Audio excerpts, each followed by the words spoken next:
Tenemos un invitado muy prolífico.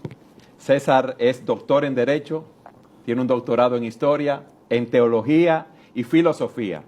Es periodista y es escritor y autor de más de 150 obras, en novelas, ensayos y obras de historia. César, ¿cómo tú conociste al Señor? Pues la verdad es que fue un proceso relativamente largo que concluyó hace 40 años. Este año hace 40 años que yo me convertí y que derivó sustancialmente de la lectura del Nuevo Testamento en griego y además yo diría que de una manera muy especial de la carta a los romanos.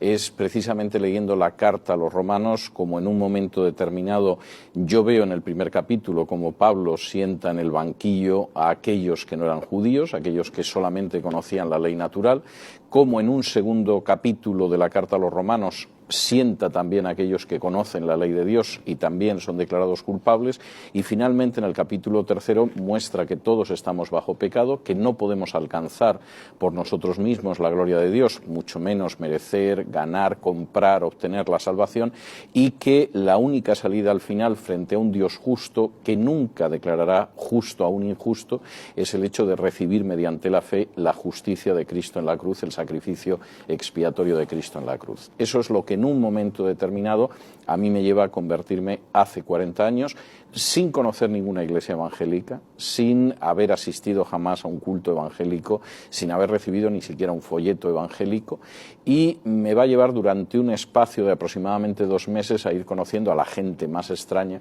hasta que finalmente de manera providencial acabe dando con una iglesia evangélica y descubra que aquella gente cree exactamente lo mismo que yo he descubierto en la Biblia.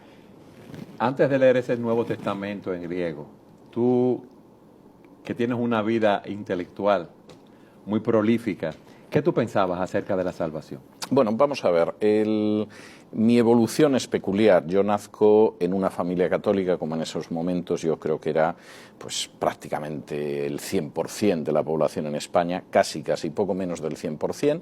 Además, gente que a diferencia de lo que sucede ahora, al menos sí practicaba algunos ritos y ceremonias. Todos los niños hacían la primera comunión, muchos nos confirmábamos, yo llegué a confirmarme, y aproximadamente a los 14 años, y a pesar o quizá por estar realizando el bachillerato en un colegio católico, yo encuentro que aquello no me satisface, aquello me resulta demasiado rutinario, demasiado frío, demasiado muerto desde muchos puntos de vista.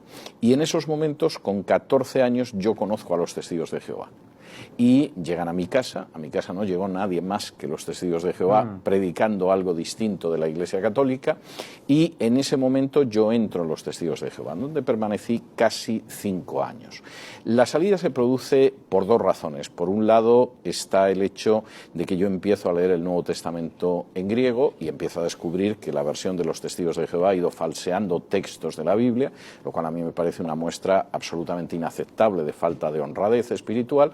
Pero por otro lado se va produciendo otro proceso. Yo llego a la universidad, acabo mi bachillerato, llego a la universidad, yo quiero compartir las enseñanzas de los Testigos de Jehová con mis compañeros en la Facultad de Derecho, y la pregunta con la que yo me encuentro es ¿por qué crees que la Biblia es la palabra de Dios y en vez de la Biblia no es el Corán o no es la Bhagavad Gita o es cualquier texto sagrado? Y en el intento de poder mostrar a mis compañeros que la Biblia es la palabra de Dios, yo empiezo a elaborar un fichero de profecías mesiánicas porque me parece que es un argumento accesible para ellos. Comprobar que una profecía de la Biblia se ha cumplido sin ser una profecía mesiánica. Mis compañeros no tenían por qué conocer a Nabucodonosor o a Daniel o cosas de este tipo, pero todavía dentro del conocimiento normal de los españoles de la época, pues hombre, una cierta idea de la vida de Jesús, por lo menos en cuanto a los episodios sí tenían. ¿Cuál no sería mi sorpresa cuando yo me encuentro que en Isaías 43 se dice que quien va precedido por Juan el Bautista es el propio Jehová? O me encuentro en Zacarías 11, 12 y 13, donde se dice que es Jehová el que va a ser vendido por 30 monedas de plata, y eso choca frontalmente con la enseñanza de los Testigos de Jehová, que considera que el Hijo es un ser creado. Es un Dios, pero por supuesto no es Jehová Dios. El hecho de que por un lado yo descubra que no se sostiene toda la doctrina de la divinidad de los testigos de Jehová y por otro lado descubra que han sido enormemente deshonestos al publicar una Biblia alterada para favorecer su teología, hace que yo salga y además salga en un momento determinado con una enorme tranquilidad de conciencia, pero al mismo tiempo con una lucha interna que duró un año, en la cual yo me preguntaba si el diablo no me estaría enredando para sacarme de la única religión verdadera.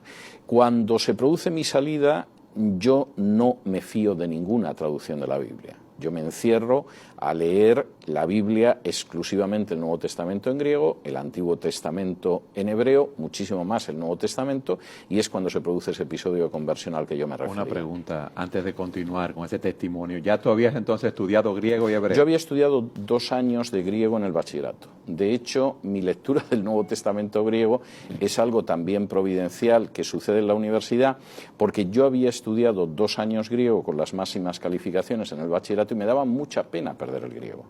Y el único texto que yo encontré para leer en griego fue el Nuevo Testamento, en una tienda de las sociedades bíblicas.